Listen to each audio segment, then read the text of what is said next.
আসসালামু আলাইকুম। আজকের ভিডিওতে আমরা নিয়ে আসছি একটি এলসিডি রাইটিং প্যাড।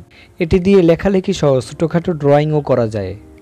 বাংলাদেশে এখনও প্রচুর কাগজের ব্যবহার হচ্ছে, যা পরিবেশ দূষণ করছে। এই কাগজ পরিবেশের জন্য খুবই ক্ষতিকর। উন্নত বিশ্বে কাগজের ব্যবহারকে নিরুৎসাহিত করা হয়, কারণ কাগজ তৈরিতে গাছ কাটতে হয়। এই রাইটিং প্যাডটি এমন এক পরিবেশ বান্ধব ডিভাইস যা কাগজের ব্যবহারকে ব্যাপক হারে কমাতে সক্ষম। চলুন তাহলে আর কথা না বাড়িয়ে রাইটিং প্যাডটি আনবক্স করা যাক।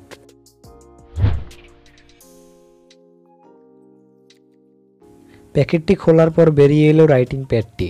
এর প্যাকেজে আর কিছু পেলাম না, তবে প্যাকেজিংটি খুব ভালোভাবেই করা ছিল।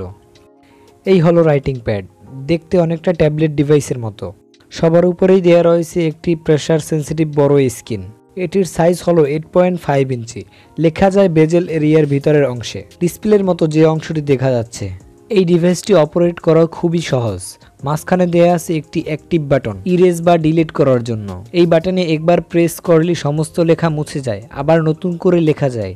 এটিতে ছোটোখাটো লেখার পাশাপাশি ড্রয়িংও করা যায়। ব্যবহার করতে পারবে ছোট বাচ্চারাও। অফিসিয়ালভাবে ছোটোখাটো হিসাব করার জন্য আমরা কাগজ ব্যবহার করি। একইভাবে শিশুদের ড্রয়িং শিখতে প্রচুর কাগজের ব্যবহার হয়, আর এই কাগজ প্রয়োজন শেষে আমরা ফেলে দেই। আর এভাবেই ঘটে পরিবেশ দূষণ। আর এইসব ছোটোখাটো কাজের জন্য এটি পরিবেশ বান্ধব। এটি যদি আপনার অফিস বা বাসায় থাকে তাহলে বারবার কাগজ কেনার ঝামেলা কমে যাবে। এটি খুবই হালকা এবং খুবই স্লিম একটা ডিভাইস। এটি তৈরি করা হয়েছে সম্পূর্ণ প্লাস্টিক মেটেরিয়াল দিয়ে। লেখার জন্য উপরের দিকে একপাশে দেয়া রয়েছে একটি স্টাইলাস পেন। এটি দিয়ে খুব সহজেই লেখা যায়। লেখার অভিজ্ঞতা হবে খুব মজার। পেনটি দেখতে কিছুটা কলমের মতো, কিন্তু কলম নয়। এই পেনটির মাথায় এমন এক উপাদান রয়েছে যা লেখার সময় স্ক্রিনে কোনো স্কেচ বা দাগ পড়ার কোনো ভয় থাকছে না। এটি ধরতে খুবই ভালো একটা গ্রিপ পাওয়া যায়। ডিজাইনটিও খুবই সুন্দর।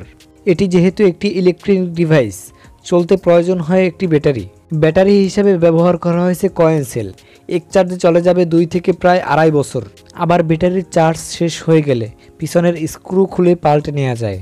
এর পাশেই রয়েছে একটি সুইচের অবস্থান, যেটির মাধ্যমে এটিকে লক এবং আনলক করা হয়। লক করে রাখলে এটির লেখা কখনোই মুছে যাবে না। চলুন কিছু লিখে দেখানো যাক আপনাদেরকে। ডিভাইসটিতে লেখা ফুটিয়ে তোলার জন্য এতে ব্যবহার করা হয়েছে এলসিডি টেকনোলজি। এটিতে লেখার পর ইরেজ অপশন বা ডিলিট অপশনে প্রেস করলেই লেখাগুলো অদৃশ্য হয়ে যায়। সংক্ষেপে বললে এভাবেই কাজ করে এই ডিভাইসটিতে লেখার জন্য কোনো ব্যাটারি প্রয়োজন হয় না, প্রয়োজন হয় শুধু মোছার জন্য। অনেকের কাছেই প্রশ্ন থাকে এই ডিভাইসটিতে লেখা সেভ হয় কিনা। না, এটিতে কোনো সেভ করার অপশন নাই। এটি দিয়ে শুধু লেখা যায় আর লেখা মোছা যায়। এটি তৈরি করা হয়েছে বাচ্চাদের হাতের লেখা শেখা এবং ড্রয়িংয়ের জন্য। এটির এক সাইডে একটি ছিদ্র দেওয়া আছে, এটিকে ঝুলিয়ে রাখার জন্য। একইভাবে কলমেও একটি ছিদ্র দেওয়া রয়েছে, এটিকে বেঁধে রাখার জন্য, যাতে এটি বাচ্চারা হারিয়ে না ফেলে। এই রাইটিং প্যাডটি আমার কাছে খুবই ভালো লেগেছে। আশা করি আপনাদের কাছেও ভালো লাগবে। এটি আপনারা পেয়ে যাবেন 5 থেকে 6টি কালারে। এটির বর্তমান মার্কেট প্রাইস হচ্ছে 250 টাকা থেকে 500 টাকার ভিতরে। কেনার জন্য ডিসক্রিপশনে দারাজের 2 থেকে 3টা লিঙ্ক দেওয়া থাকবে। চাইলে আপনারাও নিতে পারেন এই পরিবেশ বান্ধব ডিভাইসটি। সো ভিউয়ার্স, আজকে আমাদের ভিডিও এই পর্যন্তই। সামনে আবার অন্য কোনো ভিডিওতে দেখা হবে ইনশাআল্লাহ। আল্লাহ হাফেজ।